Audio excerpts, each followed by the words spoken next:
Olá pessoal, tudo bem? Retornamos para mais uma semana de estudo. Nessa semana nós vamos dar continuidade ao estudo, à leitura e ao estudo do artigo de divulgação científica intitulado Hormônio da Solidão. Nós vamos estudar agora a linguagem, o texto e seus sentidos. Nós vamos aprofundar, portanto, os nossos estudos. Vamos começar destacando que no artigo de divulgação científica, logo no início nós temos um título. Qual é a função do título? É que ele antecipa ao leitor o assunto que será abordado no texto. O título Hormônio da Solidão é uma expressão não usual, quer dizer, não é comum na língua a gente usar essa expressão. A gente usa muito a expressão hormônio do crescimento, mas nunca em hormônio da solidão. Dessa forma, quando o título utiliza a expressão hormônio da solidão, ele quer que você se lembre da expressão comum hormônio do crescimento para despertar em você a curiosidade e informar sobre o assunto, que é a descoberta de um hormônio ligado à solidão. Abaixo do título do artigo, no artigo em estudo, nós temos o subtítulo, também chamado, às vezes, de linha fina. O subtítulo tem a função de explicar o título. Enquanto o título ele é mais sintético, o subtítulo ele é mais analítico, porque ele detalha os fatos que o título não foi capaz de antecipar. Se você se atentar, o subtítulo foi descoberto, o subtítulo, abre aspas, foi descoberto um composto que é capaz de debelar os efeitos da solidão, desempenha então essa função, que é explicar, detalhar que hormônio é esse. O título pode levar o leitor a pensar simplificadamente, achando que a solidão poderá ser explicada por meio da presença ou não do referido hormônio, mas quando você lê o texto, você percebe que o título ele é suficiente para atrair o leitor, mas o leitor só vai compreender o texto se ler ele completo, porque nós percebemos que há ainda outros aspectos a serem pesquisados para realmente comprovar que há um hormônio que é ligado à solidão. Bom, o texto aí no subtítulo apresenta uma voz passiva, em oposição à voz ativa. O que é isso, voz passiva? Voz passiva é quando um trecho ou uma expressão dá atenção ao fato e não para quem realizou esse fato.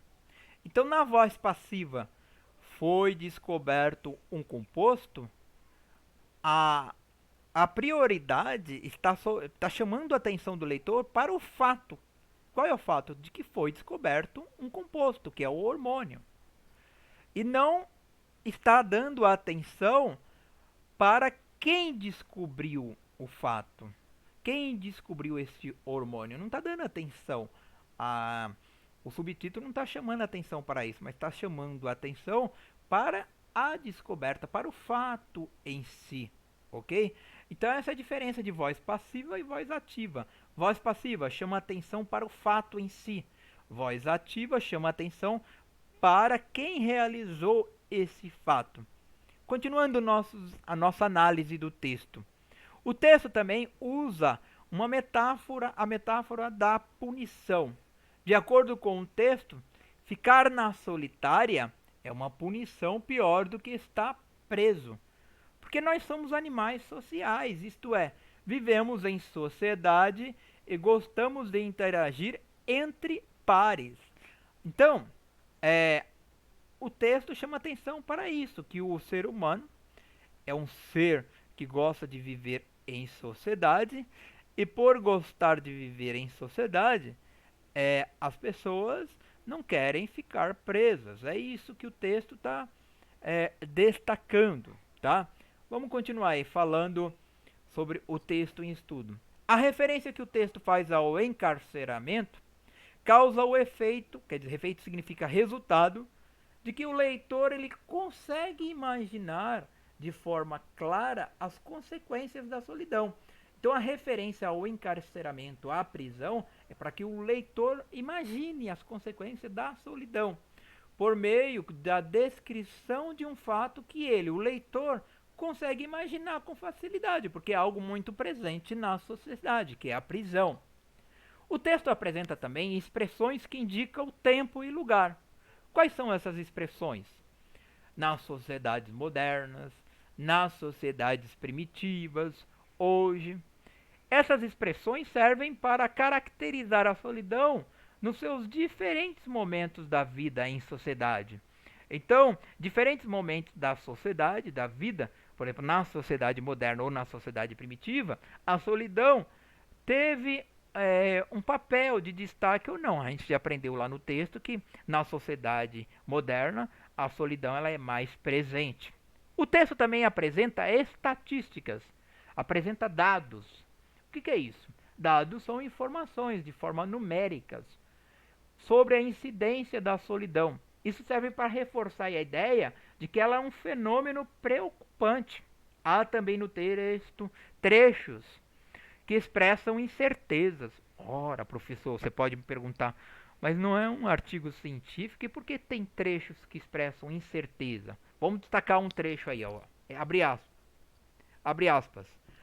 Como esse mesmo hormônio e o receptor existem em seres humanos, é bem provável que quando esses experimentos forem repetidos em pessoas, os mesmos resultados sejam obtidos. Olha aqui, ó.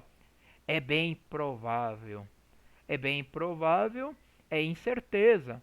Por que num texto científico tem essa incerteza?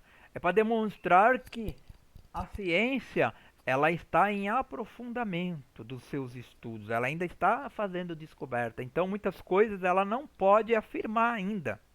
Há também no trecho, né, dos artigos de divulgação científica, trechos que expressam certeza, indicando que a pesquisa está também no caminho certo. Em alguns momentos, em algumas descobertas, ela já está afirmando.